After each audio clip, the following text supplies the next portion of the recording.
One person is dead after a high-speed chase through Jackson turned deadly.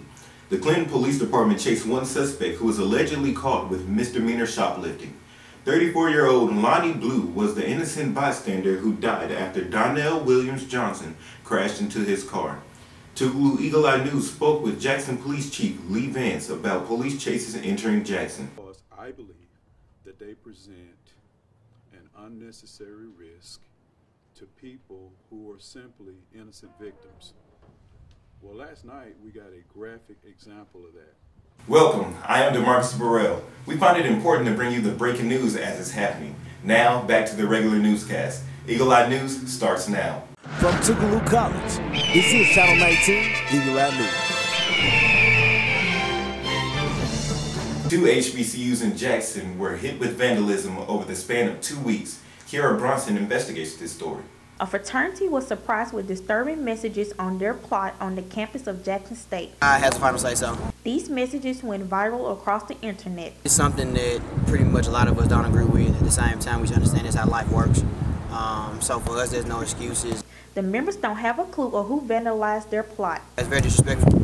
A lot of people have been able to embrace Delta. My problem is with public safety. A similar act of vandalism of a Greek plot also recently happened at Tougaloo College. The sorority's plot was TP'd and letters were spray painted with the color blue. The person accused explains the situation. The whole ordeal started when Lieutenant Waters knocked on my door and came in my room. Kayla says she was asked for her car to be searched and what she was doing at that time because her car was caught on footage. We have 3 young ladies standing by your car.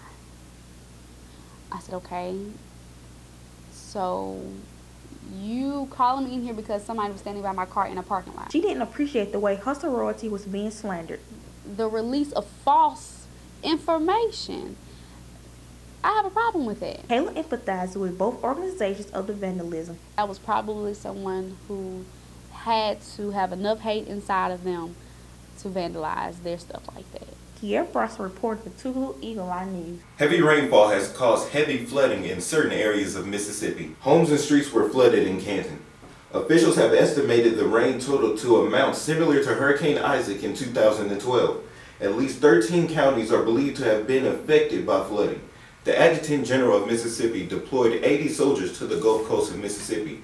The city of Jackson has closed road connections to West Haven Boulevard between Winddyke Circle and South Drive. Some areas of the Delta region, including Cleveland and Clarksdale, have received more than 10 inches of rain. Snyder testified before Congress alongside the Environmental Protection Agency. Democrats readily berated Snyder about what he did or did not know during the time of the Flint water crisis. Snyder says he only found out about the lead contamination issue late last year. He also testified that he wasn't locked in or made aware about the contents of certain issues. Soon finding out about the issue, he claimed he took immediate action by reconnecting to the City of Detroit Water, distributing water filters, conducting blood tests, and sending $67 million in state funding. Potholes have caused problems for students and teachers coming on campus. Now, majority of the potholes are covered up. People can enjoy driving around campus smoothly. Have you noticed the clean-cut grass around campus? Facilities have gone around campus and cut the grass in each area. Plants have also been planted around campus, and trash is disposed as usual. The U.S. presidential election is not the only election going on right now. Tougaloo College has started their campaign week for the SGA Executive Board. The U.S. presidential election is said to be one of the most controversial elections in history. Stay tuned to find out why. Hey Jim. Hey Bob. Crazy weather we're having. Yeah. Hey, when's your next test? Let's coordinate. How's Thursday? Thursday's perfect. You know what? I'm gonna give them a test too, and I'll make it worth 20% of their overall grade. Nah, I'll make it 30. You think 30's better? Yeah, you gotta make it stressful for these kids. Give them a taste of what it's like in the real world. It's hard out there for a pimp. Yeah, for sure. Word to the mothership. You know what? On Friday, I'll give them a take-home test, and none of the answers will be in the textbook. That'll totally ruin their weekend. Jim, yeah, you're a genius.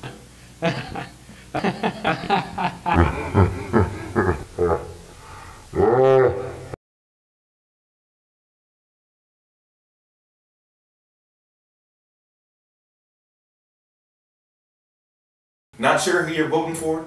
We'll meet some of the candidates and see what their platforms are about. Having a great start with the runners-up for the SGA Executive Board, we got a chance to get to speak to some of the candidates and learn more about the platforms to improve the campus. There are 3 phases to my platform. I have the restoring a school of pride, restoring the Tougaloo male image, and also restoring Tougaloo College. So through those 3 aims, I will unite Tougaloo as a whole. Another candidate, Vershawn Stamps, running for Miss Tougaloo, shares her ideas on how to make the campus better. My platform is UPS uplifting, providing, and supporting, delivering momentum. As each candidate has the desire to better Tougaloo, candidate Spencer Davis hopes that no matter who wins, that they all have the same love for Tougaloo as he does. Because I'm so passionate about Tougaloo. I love Tougaloo. I love this institution. I love telling students about it and hope they come here. I love telling students here, hoping that they would stay. I love telling the alumni, hoping they would give money to the school. So everything about me is kind of, in some way, shape, or form, connected to this institution. This is Noah Haile reporting for Tougaloo Eagle Eye News. Everyone loves the idea of women being in the White House, but how do they feel about one potentially being in one soon? Noah Haile talks to the students about a woman for president. Now that time has changed and things have become socially accepted, candidate Spencer Davis believes anything is possible when it comes to putting a woman in office. I feel as though the world is becoming more open-minded, more tolerant, slowly but surely, but I feel that Hillary Clinton being the first woman president is possible. Ready to accept change in office, Spencer knows that others might not feel the same way. I would feel as though the country would feel differently because people have their stereotypical views of womanhood and women and feminism and their ability to handle certain pressures and handle certain jobs. And I really don't think that it would interfere with her job. Confident Hillary Clinton will carry out her plan, another candidate, Christian Mason, feels that she's more than qualified. I am a Hillary supporter. I feel like she is the most qualified candidate, and I feel like she's going to be able to get the plans that she is talking about implemented. This is Noah Haile reporting for Tougaloo Eagle Eye News. This presidential election will surely be one to remember. No matter who happens to be elected, history will surely be made, but possibly for the wrong reasons. This election could make history regarding how vulgar it is, with the candidates of each party constantly bashing each other, multiple instances of violence between supporters and protesters at rallies, and the allegations of racism. It's hard to believe that anything else could top it. There have been vulgar and derogatory statements aimed towards women and minorities.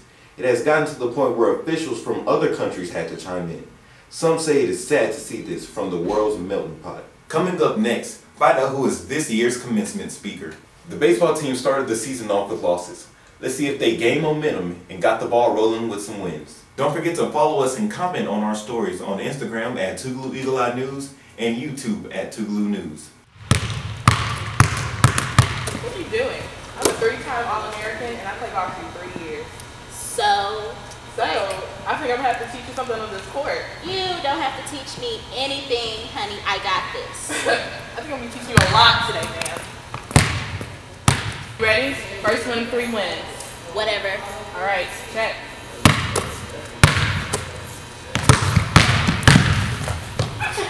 That's a foul. Since you're fouling, I think we need to get a referee. Okay. Yeah, you're gonna need it. Whatever. Or I'm gonna need it. Okay.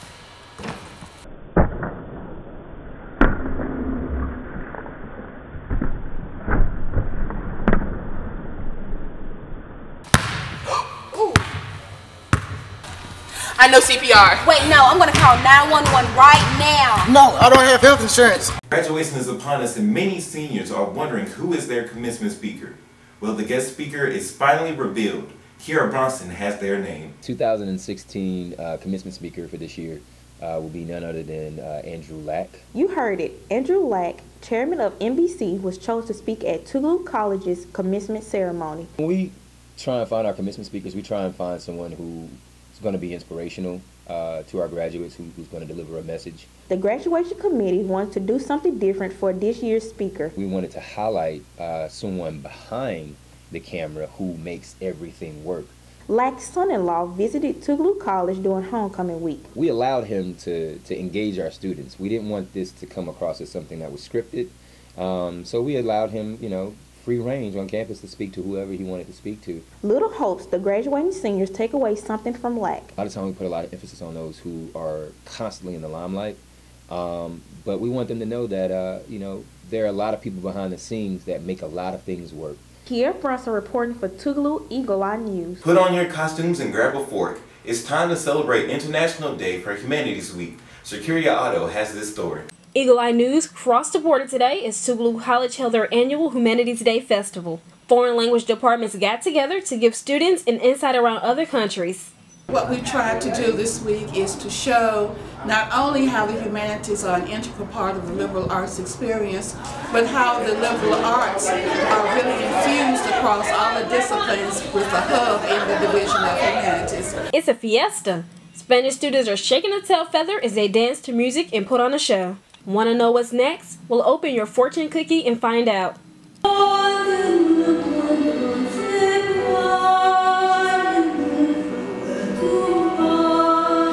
Japanese department gave a knockout performance as students hit it hard with nunchucks and a dance. I am at the Humanities Festival where students are having fun and they are serving food. Wide varieties of food were available for students to get a taste around other countries. If you want to get a chance to travel to another country, then you should sign up for the international programs. We have programs currently. We're partnering with USM to go to Cuba in May. We also have the Brown students who are currently at Brown University, and if you want to go in the spring of next year, you can apply by September 1st. Kiera Otto reporting Channel 19 Eagle Eye News. Hard work, dedication, and commitment was all it took for this one student to develop a love for Eagle Eye News.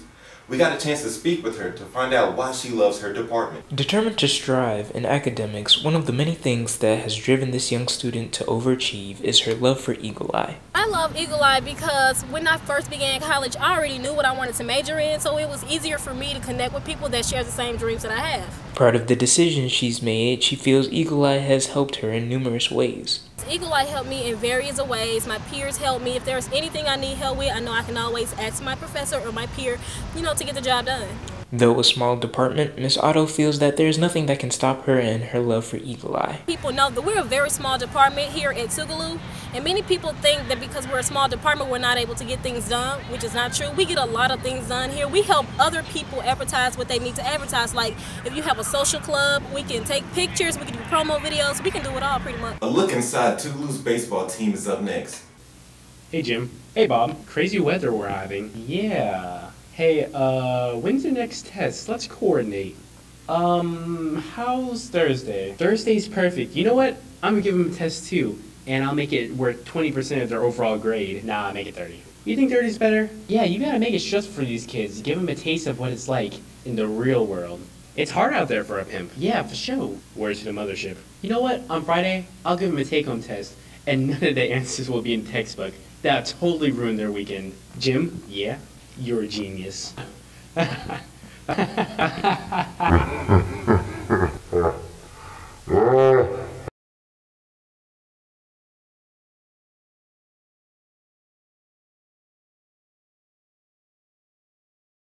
After a recent rough stretch of games, the Tougaloo baseball team looked to gain some momentum against Rusk College. The Bulldogs were 3-20 before the Rusk College Bearcats traveled to the Dog Pound for 2 games. After cruising to 2 victories, the Bulldogs then had to make their way to Holly Springs to face the Bearcats at their home field. Different locations, same results. The Bulldogs demolished the Rusk College Bearcats in their 4-game series over 3 days.